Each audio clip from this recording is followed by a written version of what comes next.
Hi Karils, it's me again, Rhea. Unemployed girly, currently live in an apartment with my boyfriend and a trying hard content creator at the age of 25.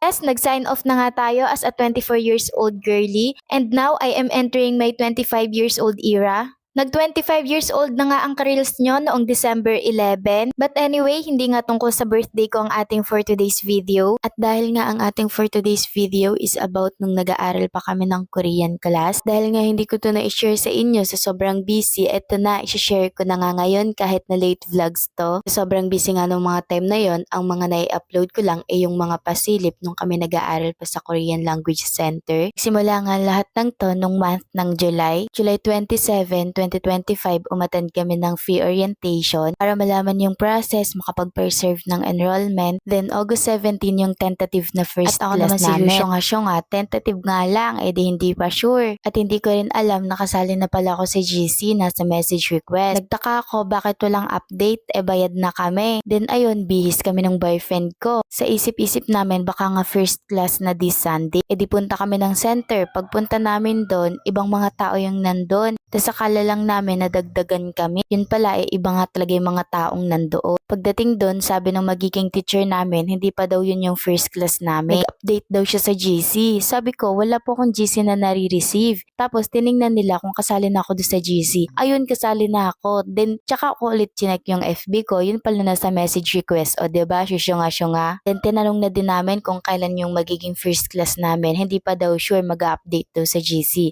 Then inaccept ko na yung GC. Tas eto na nga yung first class Sunday namin sa Korean Language Center. Sunday class nga lang yung pinili namin na class kasi nga nung mga time na to ay may trabaho pa kami as a production operator. From August 17 na dapat first Sunday class namin, na-move nga ng September 7 kasi nga kakaunti pa lang kami at nag-iipon pa kami ng mga classmates. Dapat kasi bago mag-start yung Korean class, nasa 25 to 30 students kami. At ito na nga yung first Sunday class namin. Sobrang saya ko ng mga araw na yan. Kahit late vlog to, naaalala ko pa rin kung gaano ko kasaya ng mga araw na yan kasi finally nakapag-enroll na kami kasi nga last year, February 2024, nag-attend na din kami ng orientation kaya lang di kami nakapag-enroll kasi nga wala kaming extrang money. And now, I'm so happy kasi ito yon, finally tong araw na to nangyayari na siya, diba? Kaya naman kahit late vlog to, hindi ko makakalimutan kung gaano ko kasaya, gaano kami kasaya ng boyfriend ko nung finally nakapag-enroll na kami at ito na nga yung first day ng class namin.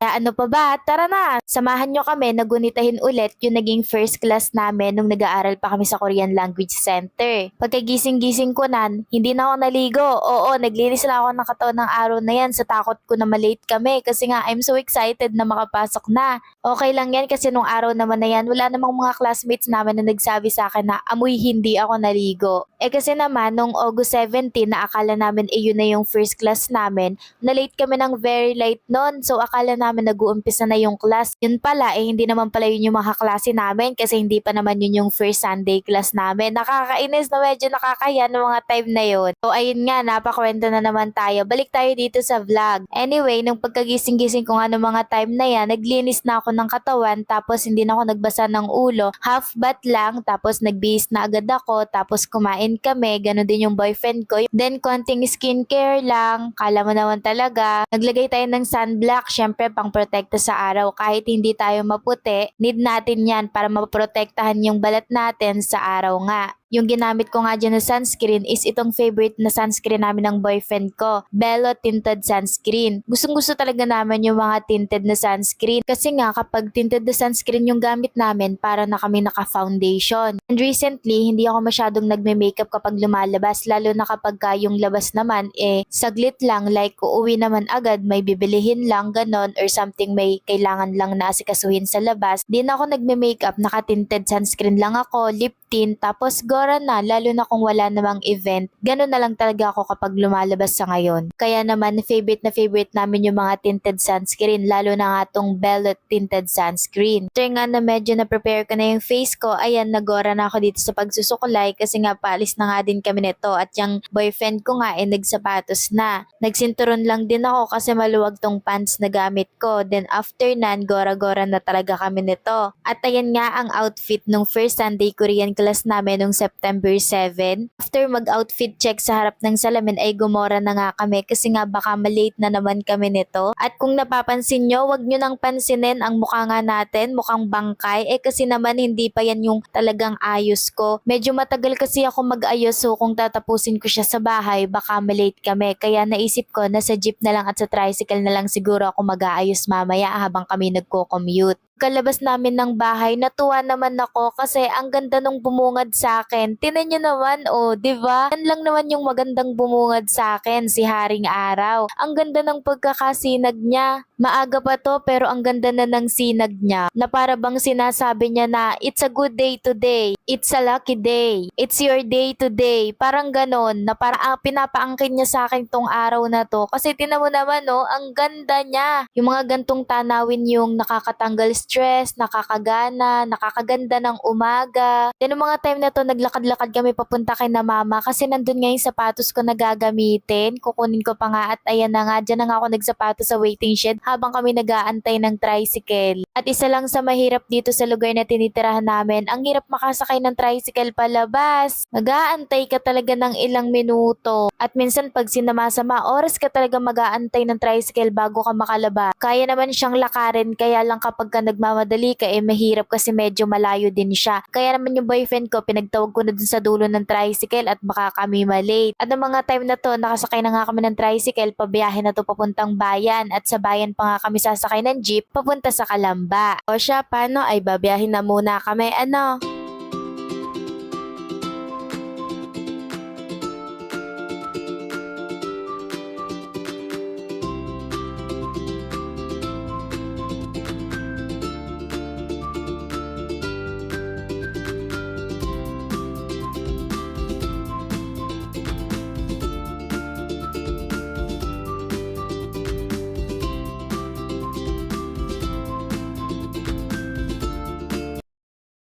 Ari na nga, nakasakay na nga kami ng jeep na re at dahil nga mukha akong bangkay kanina, ay ipagpapatuloy ko na nga muna yung pagme-makeup ko dito sa jeep. O diba, talented? Kayang mag-makeup kahit umaandar yung jeep.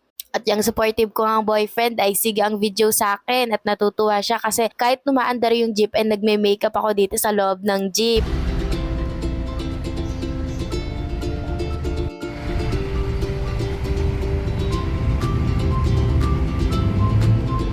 Kakababa nga lang namin ito ng jeep dito sa may Calamba. Tara, samahan nyo kami na maglakad papunta sa Korean Language Center. Medyo maaga pa nung makababa kami dito sa Calamba, kaya naman may time pa para mag-aura-aura ng ganyan, no? May time pa para mag-video-video ng ganyan. Medyo maaga pa nito, kaya nagpasya muna kami ng boyfriend ko na magpunta muna sa SM. Dahil sarado pa rin naman ang Korean Language Center. At nung medyo malapit na kami sa SM, natanaw namin na parang sarado pa. Doon naalala ko na, oo nga pala, 9 pa nga pala ang bukas ng SM, tapos papunta kami dito ngayon. Oh my gosh! Napaalala pa tuloy sa akin na parang ang tagal-tagal na nung last napasok ko sa SM at oras ng pagbubukas nito ay hindi ko pa natandaan ngayon. Paano ba naman kasi ay ihing-ihi na ako? At dahil nga sarado pa yung SM, dito na lang tayo sa gilid ng malapit sa SM. Ayan, nag-makeup tayo dyan, retouch lang yung mga hindi pa natin nalagay nung nasa jeep kanina. Kainaman naman talaga hanggang overpass nagme-makeup. Paano nga naman ay sarado ang SM, di kami makapasok. Kaya ayan, sa may overpass na lang nag-makeup. Mascara na lang naman yung nilagay ko and after nun nagpasuklay lang ako sa boyfriend ko kasi wala pa talaga ako suklay simula umalis kami sa bahay. At ayan nga, sinuklayan ako ng boyfriend ko tapos wala pala kami dalang suklay nun kaya yung clamp ko na lang yung pinangsuklay niya sa akin. Nung mga time na to, naglalakad na nga pala kami nito papunta sa KLC, Korean Language Center. Dahil galing kaming malapit dun sa may SM Calamba,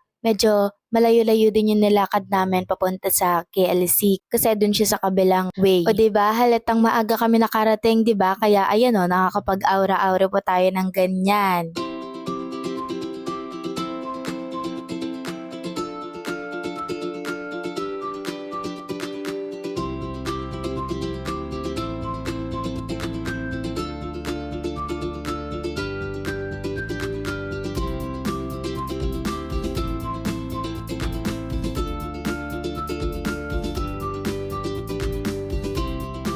At dito naman, ito na nga yung papasok papunta sa KLC. Nandun pa nga sa parang third floor ata yung KLC. At dahil late vlog nga to, hindi ko na matandaan kung third floor nga ba or second floor yon, pero parang third floor nga. Kahit ako, nung unang punta namin, naligaw-ligaw talaga kami dito. Bumaba pa kami ng hagdan at ayan na nga yung KLC. Prepare na nga namin yung gamit namin dito ng boyfriend ko. Nilabas na namin yung mga kailangan. Then after nun, aral muna kami ha. And fast forward, dalahin ko na kayo dito sa aming break time. 10 minutes break time nga lang to. Yung iba naming classmates, lumabas sila para bumili sa mga convenience store na malapit dito. Pero kami, mas pinili namin na magbaon. Tsaka sa totoo lang, nung mga time na nag-aaral kami dito sa KLC, wala talaga kami madalas pera kasi ang daming bayarin te. Kung meron man, pang budget lang talaga for the day. Kaya pinipili namin magbaon kasi kung bibili kami sa labas, mas mapapamahal pa kami, 'di ba? Sayang din naman. After ng 10 minutes break time, aral ulit, tapos ito na nga lunch break na namin. Sisig nga ang aming ulam sa aming lunch break. Then after ng lunch break, aral ulit, tapos ayan, uwian na. Hindi talaga ako nagvi-video habang nagtuturo yung teacher namin kasi gusto ko mag-focus sa pag-aaral kasi gusto ko makapasa sa exam. Sobrang saya nung araw na to kasi finally, 'di ba, nandito na kami sa isang step ng patungo sa pangarap namin, 'di ba? Mahaba-haba pa, matagal-tagal pa, pero at least 'di ba, may nasimulan na. At yan na nga, pababa na kami ng sagdan, pauwi na nga kami. At paglabas namin, tinaman naman ang init. Tapos maglalakad pa kami papunta sa terminal ng jeep. Oh, wag niyo nang pansinin yung mukha kong busangot na busangot dyan ha. At nandito na nga kami sa terminal ng jeep. Papasakay na nga kami nito papunta sa Bae. Pero bago nga kami sumakay ng jeep ay bumili muna kami nitong jelly salad kasi nga sobrang init. Grabe. At ito na nga, sumakay na kami ng jeep dito. Mag-aantay lang yan, pupunuin lang, then lalarga na din yan. Halos whole day din kami dito sa KLC pero okay lang. Ang saya namin ng mga araw na to. And after nun, pagbaba namin ng jeep, sumakay lang kami ng tricycle pa uwi at ayan mga person, pagod na pagod. Nga lang naging ganap namin for today. Dito ko na tatapusan. Follow my page for more. Bye! Love you all! Mwap!